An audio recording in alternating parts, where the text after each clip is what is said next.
안녕하세요. 저는 이 채널을 즐겨 듣는데 60대 초반의 여성입니다. 인생은 60부터라는 말도 있던데 제 인생의 60살은 굉장히 비참하고 억울했었어요. 평생을 그렇게 악착같이 열심히 사는 죄밖에 없는데 세상에서 가장 소중한 존재에게 너무나도 무지막지한 그런 일을 당했거든요. 지금 생각해도 정말 무섭고 두렵네요. 그때는 모든 것을 포기하고 싶을 정도였어요. 이렇게 인생을 살아서 뭐하나 싶었거든요. 하지만 무너진 하늘에도 솟아날 구멍이 있다고 하더니 저는 그 힘든 일을 이겨내고 지금 이렇게 인생을 다시 살아가고 있습니다. 그럼 제게 어떤 일이 있었는지 지금부터 이야기를 시작해 보도록 할게요. 이른 나이에 결혼을 해서 저희 부부는 임신이 안 되어 너무나 힘든 날들을 보냈었습니다. 갓 22살이 되자마자 결혼을 했지만 저기 아이는 20대 후반이 되어서야 찾아왔거든요. 아이를 기다리는 부부의 마음이 어떤지는 말씀드리지 않아도 다들 아실 거예요. 얼마나 절박한지를요. 그래서 그런지 남편과 저는 뒤늦게 생긴 아이에게 목숨을 걸었던 것 같아요. 평생 이 아들을 행복하게 해줄 수 있는 것은 다 해주며 키우자고 남편과 다짐을 했습니다. 오똑한 콧날과 큰 눈을 가진 아들을 볼 때면 밥을 먹지 않아도 배가 부를 정도였죠. 그 당시 남편은 택시 일을 했어요. 개인 택시가 아니라 회사의 영업 택시였는데 하루에 정해진 수입을 내야 하는 구조라 열심히 일을 해야만 했죠. 하지만 남편은 아들의 얼굴을 보고 싶은 마음을 참지 못하고 정해진 일도 다 하지 못한 채 집에 오곤 했습니다. 생돈을 갖다 바치는 날도 많았지만 저는 그래도 남편의 그 얼굴이 너무 보기 좋아 화도 내지 않았어요. 저 역시도 어렵게 얻은 아들이 혹시라도 어디 다칠까봐 하루 종일 허리 한번 제대로 못 펴고 안고 업고 했지만 힘든 마음 하나 없었던 그때 그 시절이 지금도 가끔 생각이 나네요. 남편과 제가 워낙에 애지중지 키웠어서 그런지 아들 녀석은 왠지 어린 시절부터 고집이 무척이나 셌어요. 원하는 장난감을 사주지 않으면 바닥에 벌러덩 누워서 절대로 일어나는 법이 없는 아이였죠. 대부분의 아이들은 조금 울다가 그치기 마련인데 그 중에서도 저희 아이는 끝까지 일어나지 않고 버티는 아이였습니다. 동네 사람들도 고개를 절레절레 흔들 정도였으니 어느 정도 고집이었는지 짐작하실 거예요. 그런 아들이 저는 때론 힘겹기도 하고 걱정도 되었지만 남편은 그냥 어린 시절의 한순간일 뿐이라고 웃어 넘겼어요. 하이 사내 자식이 이 정도 배짱은 있어야지. 이런 놈들이 커서 잘 된다고? 그래야 내 아들이지 안 그래? 어머나, 그게 무슨 말이에요? 안 그래도 아들을 하나 낳았어 남들이 외동 어쩌고 저쩌고 하는 말도 못 들었어요? 이러다가 학교 가면 친구들한테 따돌림이나 당하고 그러면 어쩌려고요? 따돌림 같은 소리 하고 있네. 남자들은 안 그래. 오히려 이런 배짱 있는 놈이 큰일도 하고 그러는 거라고. 나는 내 자식 그런 거 절대 안 당하게 할 거고 이놈 반드시 잘 될 거라 생각하니까 두고 봐 어디. 남편의 말처럼 모든 것이 잘 되기만 하면 얼마나 좋겠습니까? 하지만 아들 녀석은 그렇지 않았죠. 그 고집이 점점 더 거세졌고 나중에는 자신이 원하는 걸 해주지 않았을 때는 며칠간 말도 하지 않을 정도로 변했습니다. 문을 쾅 닫고 자신의 방에 들어가는 것은 물론이고 학교에 갈 때도 인사도 하지 않는 것을 당연하게 생각하는 이 녀석을 보면서 한숨도 많이 쉬었던 것 같아요. 이런 녀석에게 아빠로서 무섭게 혼이라도 내줬으면 좋으련만 남편은 훈계를 전혀 하지 않았습니다. 참다 못한 저는 아들을 위해서 매를 들었어요. 훈육을 하지 않는 남편의 대신에 엄마인 저라도 똑바로 가르쳤어야 하니까요. 하지만 어린 시절부터 모든 것을 다 들어주었던 것 때문인지 아들 녀석은 갑작스럽게 매를 드는 제 모습을 이해하려 하지 않았고 오히려 더 엇나가고 말았습니다. 엄마가 뭔데 나를 때려? 엄마가 뭔데? 내가 도대체 뭘 잘못했다고 그래? 엄마가 이러고도 날 사랑한다고 할 수 있어? 널 사랑하기 때문에 이러는 거야. 네가 나쁜 길로 빠지면 안 되니까. 다른 사람한테 혼나기 전에 엄마가 미리 혼내서 가르쳐 놔야지. 그게 내가 널 낳은 사람으로서 해야 할 일이라고 생각한다. 그렇게 크게 아들을 혼냈지만 아들은 달라지지 않았습니다. 오히려 엄마인 제가 아들을 보면서 아주 많이 속상했었죠. 종교도 없었지만 그냥 무턱대고 두 손을 모아 기도를 할 정도로 제게는 정말 간절했던 것 같아요. 그러는 사이 집안 경제는 점점 안 좋아졌어요. 남편이 하던 택시일이 만만치 않아졌고 갑자기 일을 관둔 후 아는 사람에 따라 사업을 시작한다며 어느 순간부터는 집에도 잘 들어오지 않았습니다. 당장에 집에 먹을 쌀도 모자랄 지경이 되었는데도 남편은 관심조차 두지 않았어요. 애가 타는 저에 비해 너무나 태연하게 전화를 걸어온 남편의 목소리에 아주 많이 화가 났던 기억이 있네요. 며칠에 한 번씩 들어오던 남편은 점점 집에 들어오는 날이 줄어들었고 결국은 몇 달에 한 번쯤 집에 오게 되더라고요. 근근히 생활비를 보내주기는 했지만 고정적인 금액도 아니었는데다가 그 금액이 크지 않았었기에 제가 책임져야 할 부분도 너무도 많았습니다. 그래서 저는 어쩔 수 없이 식당 일에 나가게 되었어요. 아들이 학교에 가 있는 사이에 최대한 일을 마치고 들어올 일을 찾았는데 마음씨 좋으신 사장님을 만나 식당에서 점심시간까지만 일을 할 수 있게 배려해 주었습니다. 몇 푼이라도 벌게 되니 그나마 조금 생활하기가 쉬워졌습니다. 그 당시에 아들이 한창 메이커에 눈을 떠서 운동화도 사달라고 했고 좋은 학용품도 사달라고 했는데 다는 못 사주더라도 어느 정도 거기에 맞춰줄 수는 있었거든요. 하지만 아들 몰래 식당에서 일을 하던 것이 아들 친구에 의해 알려지자 학교에서 돌아온 아들이 제게 모진 말을 해댔어요. 엄마, 정말 식당에서 일해? 엄마 식당 아줌마였어? 그런 거야? 어쩔 수 없이 엄마가 일을 좀 시작했어. 아, 진짜 나 창피해. 내 친구가 우리 엄마 식당에서 일하는 아줌마라고 놀리잖아. 당장 그만두라고 당장. 나 쪽팔리기 싫다고. 그게 무슨 말이야? 엄마가 왜 창피해? 엄마가 집을 위해서 식당에서 일한다고 그게 창피할 일이니? 엄마는 너에게 모든 것을 다 해주고 싶어서 그래서 시작한 것이라고. 누군 하고 싶어서 하는 줄 알아? 싫어. 난 그래도 싫다고. 앞으로 절대 나가지 마. 애들이 나보고 식당 아줌마 아들이라 놀리는 소리 정말 듣기 싫다고. 아들의 말에 저는 그만 충격을 받았던 것 같아요. 자신을 위해서 이렇게 열심히 일을 하는 엄마에게 어쩌면 그렇게 모진 말을 할까요? 이럴 때 남편이라도 함께 있었으면 얼마나 좋아요. 이런 일에 대해서 상담도 하고 그래도 아빠로서 아들에게 무서운 가정의 그림자도 보여주고 말이죠. 남편은 그 당시에 사업을 한답시고 집에도 잘 돌아오지 않고 있었으니 제게는 인생 그 자체가 너무 힘이 들었습니다. 가끔 통화가 되는 남편에게 어쩔 때는 눈물까지 흘리며 힘들다고 토로했어요. 하지만 남편은 지금의 자신이 더 힘들다며 조금만 기다려달라고만 했죠. 알고 보니 남편은 얼마 전에 친구에게 사업 사기를 당한 상태에 있었습니다. 자신도 다른 지인에게 돈을 빌려서 만들어준 돈인데 중간에서 이런 일을 겪자 아주 난감한 상황이 된 것 같더라고요. 여기저기서 빚쟁이들이 찾아왔다고 하는데 머지않아 저희 집에까지 찾으러 올 것이니 아들과 이사를 가라는 말도 하더군요. 참으로 어처구니가 없었죠.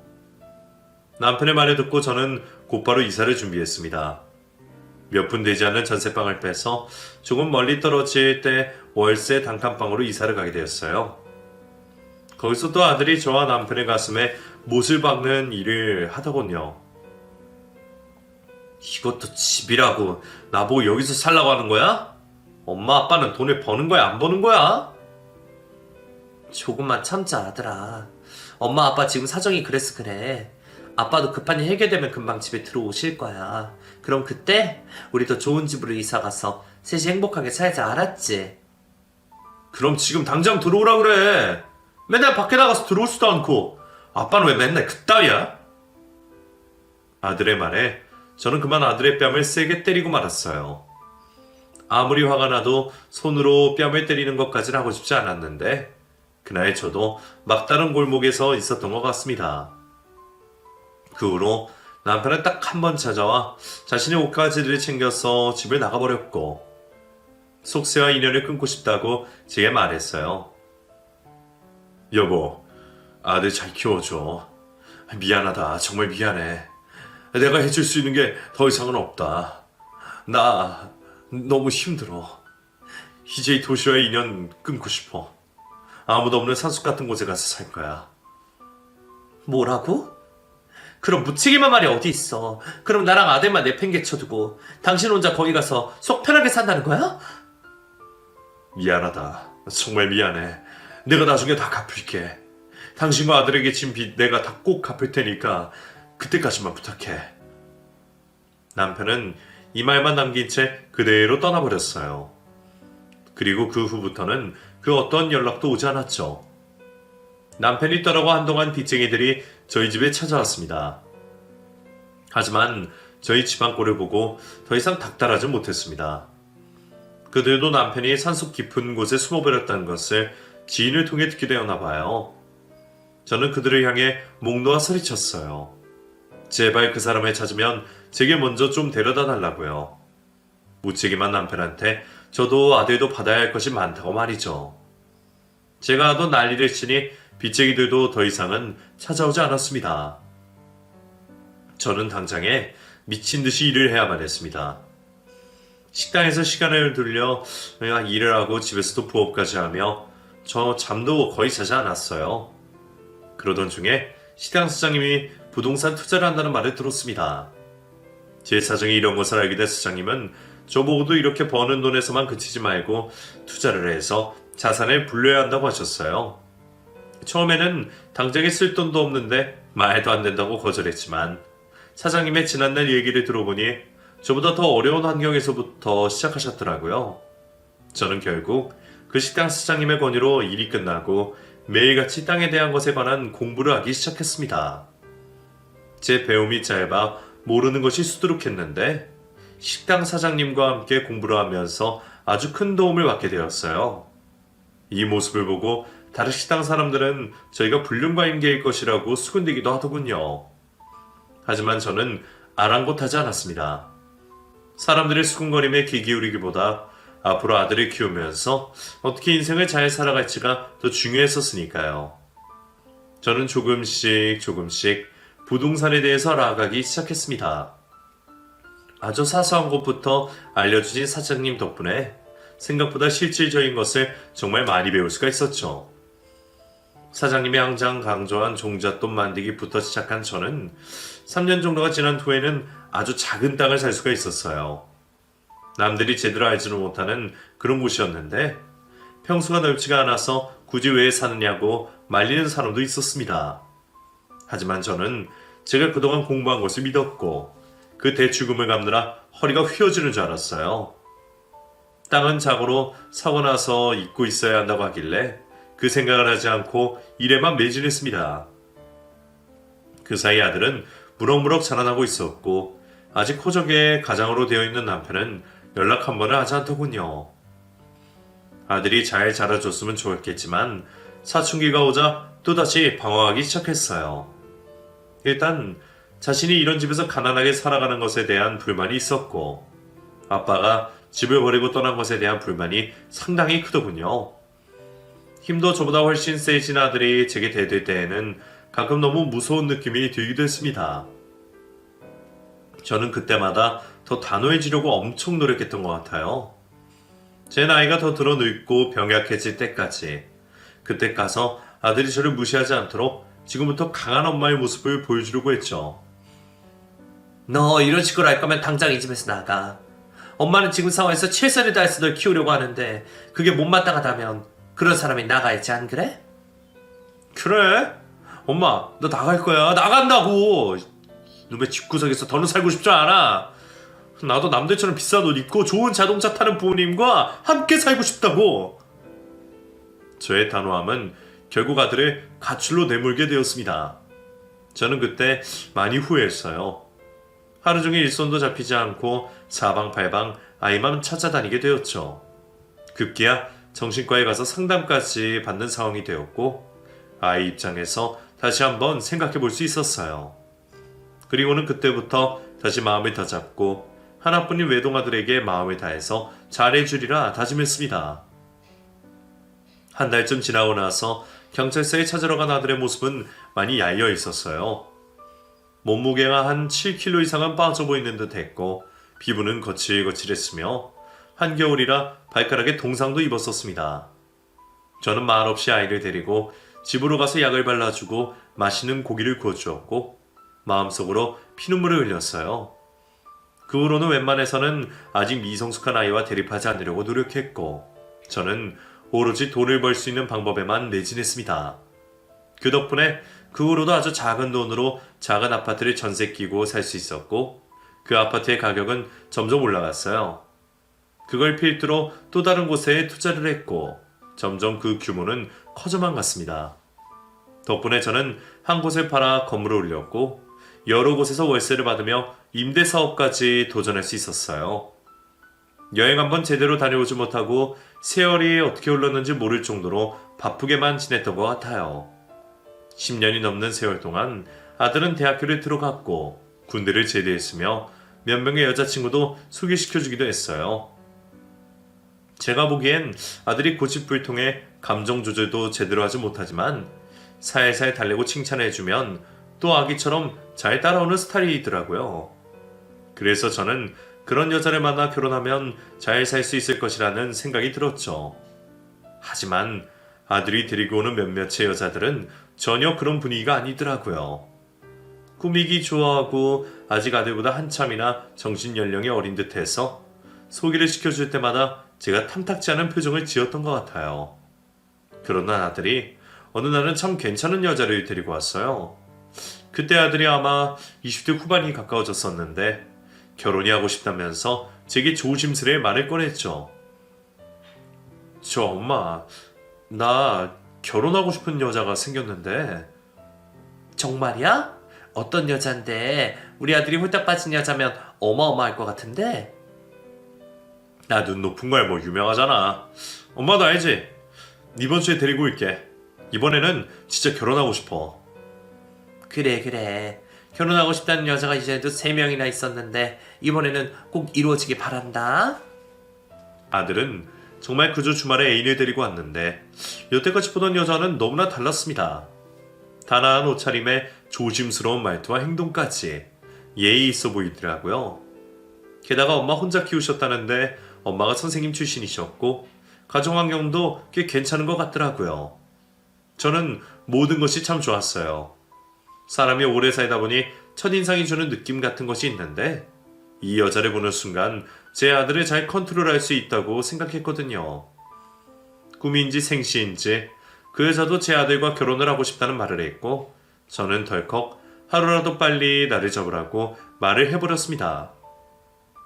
그리고 먼 곳에서 출퇴근하느라 버스를 1시간 이상씩 타고 다닌다는 그 여자의 말에 결혼 약속을 하면 바로 차도 한 대 뽑아준다고 해버렸지 뭐예요. 아들은 이런 제 모습을 보자 너무 기쁜 나머지 저를 와락 끌어안더군요.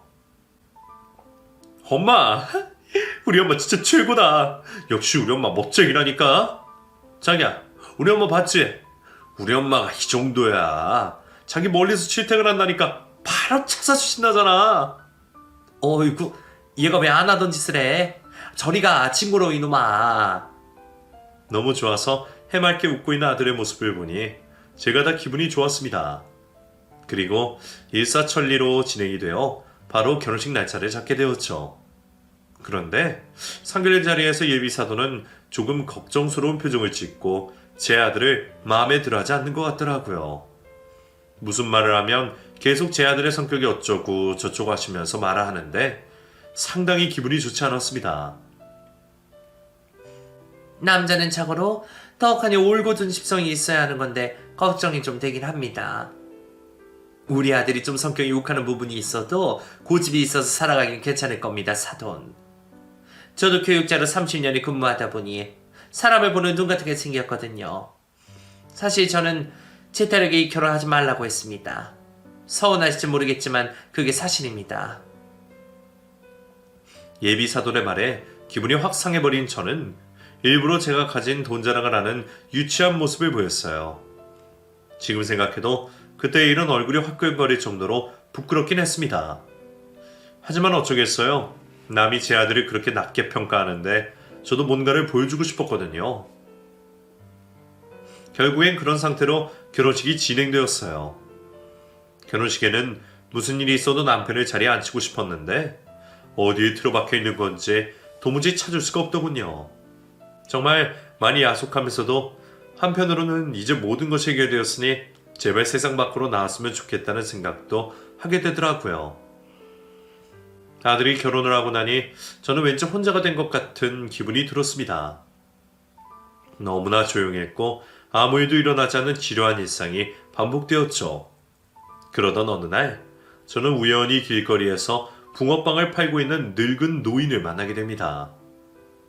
추운 날씨에도 아주 즐거운 표정으로 붕어빵을 팔고 있는 모습에 저도 모르게 발걸음이 그쪽으로 향하게 되었죠. 그 노인은 이런저런 이야기 끝에 자신은 단돈 10,000원도 갖고 싶지 않다고 하면서 번 돈은 모두 사회에 환원하려고 열심히 모아두고 있다는 말을 하더라고요. 아주 열심히 돈돈거리면서 살았는데 오히려 이런 생각을 하고 나니 마음이 너무나 편안해지는 것을 느꼈다고 하면서요. 그 모습이 어찌나 아름답던지 저도 그분을 닮고 싶다는 생각이 들었어요. 결국 저도 그날 이후 생전해보지도 않던 봉사단체에 들어가 각종 봉사활동을 시도했고 몸은 너무 힘들었지만 여지껏 경험해보지 못한 또 다른 감정으로 느끼며 많이 행복하더군요. 이렇게 내 노년을 살면 되겠구나 싶은 생각까지 들 정도로요. 하지만 그때 아들이 제게 울면서 찾아왔어요. 사업에 실패를 했다고 하면서 3억 정도를 빨리 빌려달라고 하는 겁니다. 아니 무슨 3억을... 말도 안 돼. 도대체 무슨 일이길래 그 큰 돈을 달라는 거야? 엄마 제발 제발 좀 줘. 사업하는 친구놈이 딸려버려서 그래. 그거 당장 필요해. 그거 없으면 나 죽는다고. 죽어. 도대체가 엄마는 이해가 하나도 안 된다. 멀쩡하게 결혼생활하던 네가 갑자기 사오는 웬 말이고. 아휴. 아들은 울며불며 무릎까지 꿇고 두 손을 싹싹 빌더군요.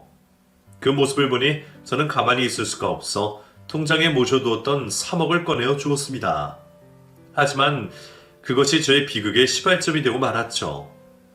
아들은 그 이후에도 몇 천만 원, 몇 백만 원씩 보내달라며 그 옛날 꼬맹이 시절로 돌아간 것처럼 투정을 부리기 시작했어요. 저는 직감적으로 아들에게 무슨 일이 있다는 것을 눈치채게 되었고 며느리를 따로 불러내어 아들이 도박에 빠져 있다는 것을 알게 되었습니다. 아들은 해외까지 가서 카지노에서 많은 돈을 잃었고 국내에서도 환영받는 카지노 단골 고객이더군요. 제가 아들을 잘못 가르친 것 같아요. 단지 저는 아들이 엇나가지 않도록 그 상처를 보듬어주고 싶었을 뿐인데 말이죠. 저는 아들이 열심히 돈을 벌지 않았음에도 젊은 나이에 외제차를 사주었고 명품 옷을 입을 수 있도록 해주었으며 원하는 것은 되도록이면 다 가질 수 있도록 혼신의 힘을 다해주었었어요. 그도 그럴 것이 학창시절에 식당에서 일하는 엄마, 집을 나간 아빠에 대한 마음의 상처가 컸기에 이렇게라도 하면 상처가 아물 수 있다고 생각했거든요. 오랜만에 만난 며느리 역시 어느새 수도분한 옷차림 대신에 명품으로 도배한 차림이 되어버린 것을 보고 제가 참 사람을 잘못 가르쳤구나 싶은 생각이 들었습니다. 저는 그날 이후 아들에 대한 모든 것을 끊었어요. 사실 그 전에 아들이 직장을 그만두고 난 후 신용카드까지 주었었거든요. 생활비를 하라고. 제가 월세를 받는 곳이 꽤 되다 보니 그 정도 금액은 대수롭지 않게 아들에게 줄 수 있다고 생각했는데 그것마저도 다 끊어버렸습니다. 단호한 저를 보더니 아들은 울고불고 투정을 부리기 시작했지만 저는 아랑곳하지 않았어요. 연락조차 잘 받아주지 않았고 되도록 아들과 마주치 않으려고 집에 잘 있지도 않았습니다. 아들은 이런 제가 정말 나쁘다면서 원망하고 난리도 아니더군요. 하지만 한 달쯤 후에 며느리에게서 급하게 연락이 왔습니다. 아들이 응급실에 실려왔다고 했어요. 당장의 생명이 위독한 상태라는 말에 저는 얼굴이 노랗게 질려버린 상태로 병원에 갔죠. 아들은 빚에 쪼달려 나쁜 생각을 했다고 하는데 저는 그 자리에 털썩 주저앉아 하염없이 울기만 했습니다. 제가 생각하는 봉사와 기부라는 것이 도대체 누구를 위한 것인가를 다시금 생각하게 되었죠. 제 속으로 낳은 아들은 이 지경에 이르렀는데 얼굴도 모르는 다른 사람들에게 제 돈을 준다는 것이 스스로가 부끄러운 생각까지 들더라고요. 겨우 목숨을 건진 아들을 보니 제가 다시 태어난 듯한 기분을 느끼게 되었고, 아들과 며느리는 그날 이후부터 저의 이런 마음을 이용하기 시작했습니다. 엄마하고 잘 알아. 봉사단체도 설립하고 싶고 막 사회에 기부도 하고 싶고 그런 거 다 안다니까. 근데 엄마, 그런 것도 잘 알고 해야 돼. 내가 그쪽으로 아시는 분도 있고 하니까 나한테 재산 물려주면 내가 관리해줄게. 맞아요, 어머님. 요즘은 그런 것도 젊은 사람이 다 관리하지. 연세 있으신 분들은 그저 편안하게 구경만 하시는 게 모양새도 좋다니까요. 솔직히 말만 명의변경이지 그렇다고 그게 다 어머님께 아닌 건 아니잖아요. 그러니까 이 사람 말대로 하는 게 좋을 것 같아요. 아들네는 근석 달 정도를 매일같이 찾아와 저를 설득했고, 결국에 저는 그 설득에 넘어가 모든 재산을 아들 앞으로 변경을 해주게 되었습니다. 명의 변경이 완료가 된 그날, 아들은 제게 하와이행 티켓을 예매한다며 온 가족이 여행을 가자고 하더군요. 뱃속에 손주도 함께요. 걱정도 되긴 했지만 저는 기뻤습니다. 그냥 늙으면 자식들 말을 듣는 게 최고라고들 하니까 그렇게만 믿고 있었죠. 엄마, 이제 우리 엄마도 남들처럼 해외여행도 다니면서 재미나게 살아야지. 언제까지 그렇게 아등바등 살 거야? 내가 이참에 하와이 여행을 다 계획했으니까 엄마는 그냥 따라만 오세요. 어머나, 하와이? 거기 비싼 데 아니니? 내가 무슨 그런 데를. 엄마 가진 재산이 얼마인 줄 알아? 그까짓거 하와이 몇 천만 원 더 갈 수 있다고. 그리고 이번에는 뱃속에 우리 손주도 같이 따라간다고 합니다. 아이고야, 세상에나. 나한테 이렇게 좋은 날 놓는구나. 좋다, 참 좋아. 내 생일이라고 해도 되겠다. 아이고, 경사다, 경사야. 그동안 돈 아끼느라 제대로 된 여행 한번 가지 않고 지내던 제게 아들이 계획한 하와이 여행 소식은 저를 정말 감동시켰습니다. 하지만 한 달 후쯤에 떠나게 된 하와이 여행에서 저는 인생 최악의 비참함을 맛보게 되었어요. 도착하고 첫째 날 즐거운 시간을 보내고 만찬까지 즐긴 후 다음날 일어나 보니 저만 빼고 모두들 사라져버린 후더군요. 더군다나 제가 잃어버릴 수 있다고 여권까지 모두 아들 녀석이 챙겼는데 말이죠. 하와이에서도 도심이 아니라 외곽 쪽이었는데다가 제가 영어도 못도 할 줄 아는 것이 아무것도 없었으니 말 그대로 고려장이 따로 없었습니다. 이런 미치라는 녀석이 전 재산을 물려받자마자 제게 정말 말로만 듣던 고려장을 해버린 모양이에요. 처음에는 숙소 근처로 산책을 나갔다 싶어 마냥 기다렸어요. 슬쩍 바깥에 나가보기도 하면서요. 하지만 몇 시간이 지나도 도무지 아무 소식도 들려오지 않는 거예요. 믿기 힘들었어요. 이게 사실이라니 정말 어떻게 믿을 수가 없었죠. 저는 제가 묵은 숙소 주변을 미친 듯이 찾아 나섰습니다. 사방팔방 아무리 보아도 한국 사람도 한 명 없는 그곳을 얼마나 찾아 헤매이고 다녔는지 몰라요. 하루가 지나고 또 하루가 지나도 제게 남은 것이라고는 숙소 안에 있는 간단한 빵과 간식이 전부였습니다. 제 마음은 점점 초조해지기 시작했고 어디 의지할 것도 없는 이 낯선 땅에 혼자 남아있다고 생각하니 너무나도 무서웠어요. 해외여행이라고는 단 한 번도 해보지 않았었기에 저는 여기서 어떻게 해야 할 방법조차 아무것도 모르고 있었습니다. 어쩌면 그런 부분을 너무나도 잘 알기에 아들 녀석이 이곳에 저를 방치한 것이 아닌가 싶어요. 더군다나 더욱 황당했던 것은 숙소에 체크아웃이 어쩌고 저쩌고 하면서 프론트 외국 직원이 바디랭귀지와 함께 뭐라고 계속해서 말하는데 알아듣지도 못하겠고 막 얼마나 서럽고 비참하던지 눈물만 줄줄 흘렀습니다. 저는 이대로는 안 되겠다 싶어서 얼른 로비로 나갔어요.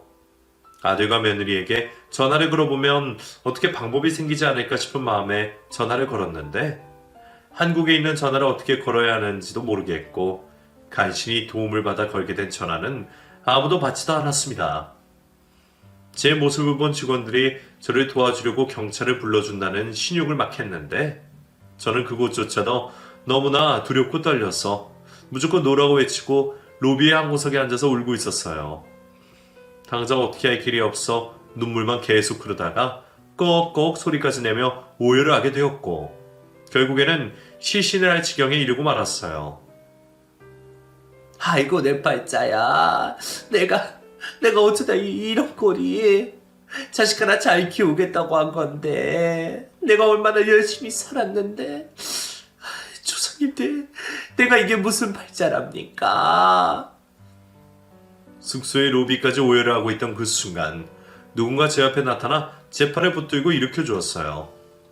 따스한 손길이 느껴지던 그 사람은 바로 제 남편이었습니다. 아주 오래전 사업 실패로 저와 아들의 곁을 떠나간 바로 제 남편이요. 여보, 얼른 일어나요. 미안해. 내가 정말 미안해. 우리 가자. 여보, 당신이 여기를 어떻게?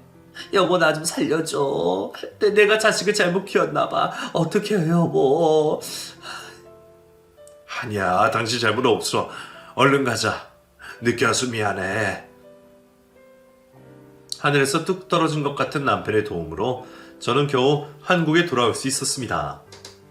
비행기 안에서 이런저런 사정 얘기 들어보니 며느리가 자신을 백방으로 찾아다니다가 결국 찾게 되었고 제 여권을 주면서 당장 모시고 오셔서 아들을 정신 차리게 해달라고 부탁했다고 하더군요. 곧 태어날 아이에게 부끄럽지 않은 제대로 된 아빠의 모습으로요. 며느리도 똑같이 흥청망청 돈만 밝히는 사람으로 변한 줄 알았더니 아이를 임신하고 나서 정신을 차렸나 보더라고요. 저는 며칠간 잠도 못 자고 밥도 제대로 먹지 못해 몸을 가눌 수 없이 힘든 상태로 겨우 비행을 마치고 공항 부근에서 뜨끈한 국밥 한 그릇을 든든히 먹었어요. 그래야 아들 녀석을 제대로 혼을 내줄 게 아니겠어요. 남편이 오니 이렇게 마음이 안정이 될 수가 없다더군요. 예전의 모습과는 너무나도 많이 달라진 모습이었지만 그래도 제 남편이었습니다. 남편과 저는 그대로 아들 집에 향했고 아들은 저희 부부를 보고 깜짝 놀라더군요. 엄마, 아빠, 여긴 어떻게... 이놈아, 이런 미친놈을 봤나? 내가 자식 잘못 가르쳤다. 내가 자식을 잘못 키웠어. 너 하나 없는 셈 치면 속편해 이놈아. 이런 썩을 놈, 이런 못된 놈. 엄마, 그게 무슨 소리야? 갑자기 왜 그런 말을 해? 네가 어떻게 이럴 수가 있느냐. 내가 널 어떻게 키웠는데. 재산 달래서 네 말만 믿고 모든 거 다 해줬는데 어떻게 나한테 이래. 천벌받는 너 같으니라고 이런 못된 놈. 옆에 있던 남편은 아들 녀석의 멱살을 잡아서 얼굴에 주먹을 그대로 날렸습니다. 어렸을 때도 너무 어렵게 나온 외동아들이라 소리도 한번 지르지 않던 남편이 이런 행동을 하니 정말 깜짝 놀랐어요. 남편은 큰 소리로 외쳤습니다. 네가 한 행동들 나 다 들었다. 아주 네 엄마를 고려장 제대로 시켰더구나. 내가 이런 말을 할 자격은 없지만 나는 그래도 사람을 갖다 버리진 않는다. 이 썩어 빠질 놈. 너 신고할 거고 재산도 반환 신청할 거다.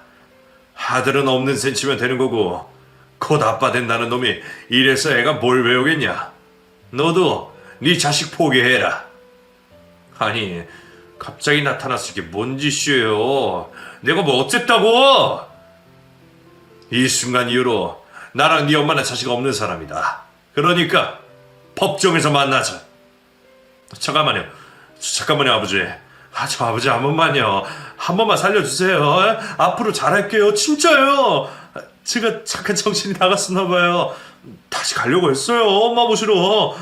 그게 저기. 남편의 바짓가랑이를 붙들고 늘어진 아들을 매몰차게 걷어차버린 후 남편은 제 손을 붙잡고 그대로 밖으로 나왔어요. 그리고는 아는 변호사와 전화통화를 하면서 이런저런 준비를 하기 시작했습니다. 뒤이어 저를 쫓아나온 건 며느리였어요. 어머님, 죄송해요. 너무 죄송합니다. 제가 잠깐 정신이 나갔었어요. 어머님 너무 좋으신 분인데 제가 감히... 이제라도 정신 차렸으니 다행이다. 앞으로 내 인생에 아들은 없는 셈 칠 거야. 그러니 너도 네 아이한테 저런 아빠 모습 보여주기 쉽지 않으면 새 출발하는 게 좋을 거다. 저는 차마 가슴 찢어지는 말을 해버리고 말았습니다. 그 후로 재산에 관련된 소송이 진행되었고 며느리는 집을 나가버렸더군요. 저는 한동안 정신과에 다니며 약을 먹을 정도로 쇠약해져 버렸어요. 몸과 마음의 상처가 너무나 심각할 정도라서 바깥 활동조차 하지 못하고 어떤 날은 기억도 제대로 나지 않을 정도로 정신이 멍하기까지 하더군요. 몇 달간 제 곁을 지키며 병원에 다니고 제 밥과 약을 챙겨준 사람은 바로 남편이었어요. 죽으나 사나 몇십 년이 떨어져 지내도 그래도 다시 합쳐지는 게 남의 편인가 봅니다. 절대로 다시 같이 사는 일은 없을 것이라고 생각했는데 이렇게 또 부부의 연이 다시 시작되어 버렸네요. 재판의 과정은 너무나도 길고 험난했어요. 아들을 상대로 이런 일을 한다는 것이 정신적으로 너무나도 힘이 드는 일이더라고요. 사람으로서 두 번 다시는 못한 일인 것 같습니다. 그렇게 시간은 어느덧 2년이 지나 있더군요. 눈 깜짝한 것 같은데 벌써 그렇게 되었어요. 소송건은 저희에게 유리한 쪽으로 잘 마무리가 되었지만 아들과 며느리는 이렇습니다. 아들은 그 후로 원망의 눈빛을 한 채 사라져버렸고 며느리와 뱃속에 있던 손주는 어디 있는지 알 길이 없었어요. 남편과 하루에도 몇 번씩 이게 잘한 일인가 말할 정도로 후회도 했고 많은 생각을 했던 것 같아요. 하지만 남편은 단호했습니다. 그런 애비가 돼서 앞으로 뭘 하겠냐? 지 엄마를 해외 고르장까지 시켜놓은 밭에서 자식이 뭘 배우겠냐고. 이번에 이렇게 또 하지 않으면 앞으로 무슨 짓을 할 줄 알고. 그래도 우리 하나밖에 없는 아들인데 어디서 뭘 하고 있는지 소식도 모르고 혹시 나쁜 생각하고 못난 짓 하고 있는 건 아니겠죠? 여보, 나 무서워요. 그럴 만한 용기도 없는 놈이야.